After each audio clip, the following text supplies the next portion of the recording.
ईद उल फ़ितर कब होगी, सारी कहानी बिल्कुल सामने हम ले आए। रवायत हलाल कमेटी का नया मरकज़ी अजलास शुरू हो गया। माह रमज़ान में 30 रोज़े पूरे होंगे।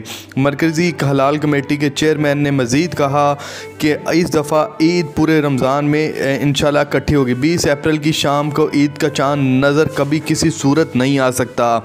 ईद उल फ़ितर बरोज़ 22 अप्रैल को ही पूरे पाकिस्तान में बनाई जाएगी।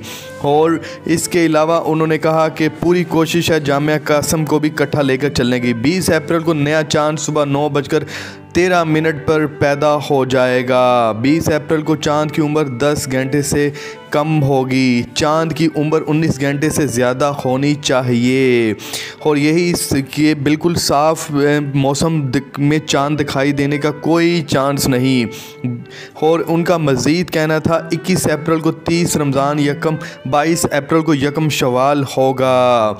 और उन्होंने तमाम तर ये 20 अप्रैल को मौसूल होने वाली कहा कि कोई शहादत झूठी हो गई, क्योंकि और इंशाल्लाह हमारी भी चैनल की दुआ है कि इंशाल्लाह पाकिस्तान में पूरे में ईद एक ही दफ़ा हो, ताकि इस तरह के मुसलमानों के आपस में लड़ाई झगड़ों से ये पाक साफ़ पाकिस्तान हो।